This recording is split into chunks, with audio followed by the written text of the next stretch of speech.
Ngayong araw mga guys, nandito nga po pala tayo sa Batigang Coliseum para tunghayan at saksiyan itong napakagandang laban na to.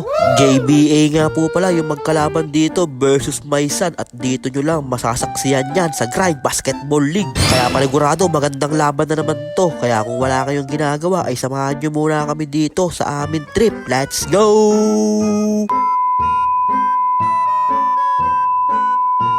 So ayun po pagdating nga natin dito sa Batigang Coliseum ay nagpakitang gilas kagad dyan si Corpus ng isang 3 joints, ilista mo na yun. At pagdating ko nga dito ay 4th quarter na pala pero okay lang yun dahil ito nga yung pinakamagandang laban dahil dito na malalaman kung sino ba ang mananalo sa dalawang team na to. Kaya na kay Idol kumaldag sabay inangat, easy 2 points yun para kay Idol. Kaya naman baba sa 3 ang kalamangan dito ng Maisan. Kaso lang merong higante itong Maisan, grabe naman si Idol para si Kevin Kiambao lang. Kaya tumatakbo na dito ang JBA na kay Idol, dara-darat sa basket, may kasama pang foul and 1. Kaso lang hindi mapigilan dito yung higante ng Maisan, talagang walang makapigil sa kanya sa ilalim. Hanggang braso lang ba naman niya yung mga kalaban niya. At dahil sa pagkakabagsak ni Idol ay nabasa yung ating sahig, buti na lang mabilis si Jnox Works, pinunasan kagad niya ng map yung nabasang sahig. At talaga nagpapakitang gilas dito si Jnox, binibilisan pa niya yung pagmamap niya, wag mo masyadong galingan Jnox, baka ma-promote ka, mapadala ka pa sa PBA. At maya-maya nga lang ay okay na, natuyo na yung nabasang sahig. Kaya sabi dyan ni Corpus, okay na, hindi na ako madudulas. Grabe moves naman yun para kay Corpus.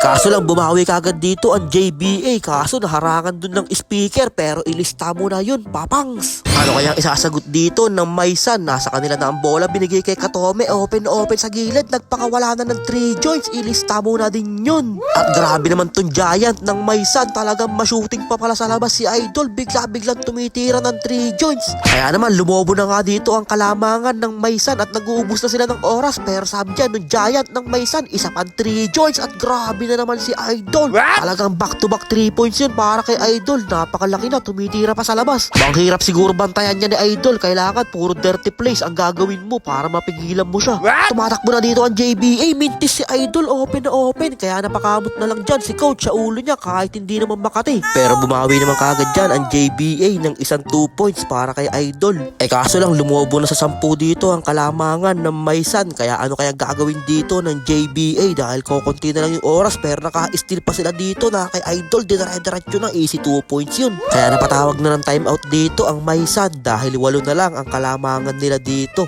Pero mahaba pa yung oras kaya pwede pa makahabol dito ang JBA, pero sabi niya ni Corpus, ayako na, hindi ko na kayo papahabulin, kaya naka-easy 2 points na naman siya dito. Kaya abante na naman sa 10 ang kalamangan dito ng Maisan, nasa JBA na kay Idol, dinare-diretso na sa basket, easy 2 points din yun. Pero nag-uubos na lang ng oras dito ang Maisan, nasa point guard na nila, pero yung point guard nila siya yung pinakamalaki sa mga kakampi niya. Tingnan niyo naman yung bantay niya, hanggang bewang lang niya. Kaya na kay Katome dito naghahanap ng mapapasahan, binigay kay Corpus, na kay Corpus dinare-diretso na pero binalik ulit niya kay Katome. Katome pumeke, sabay pumulap jumper, ilista mo na yun. At patuloy na lumobo dito ang kalamangan ng Maisan, makakahabol pa ba dito ang JBA, kaso lang mukhang kakapusin na sila sa oras. Kaya nakuha na dito ng point guard ng Maisan, nag-uubos na lang siya ng oras at nagpapakita pa nga siya ng Kyrie Irving na dribbling skills. Grabe naman si Idol, talagang magaling mag-dribble, kaso lang bigla siyang pinulikat. Grabe kasi ang nilaro niyan ni Idol, talagang first quarter hanggang 4th quarter ay all out yan, kaya bigla siyang pinulikat dito nung pagkatapos ng laro. Pero okay lang yan, pag uwi mo na sa bahay ay maglulu ka na lang, mawawala din yung pulikat mo Idol. Kaya tinayo na nga siya dito ng mga kalaban niya at sa huli panalo nga dito ang Maisan.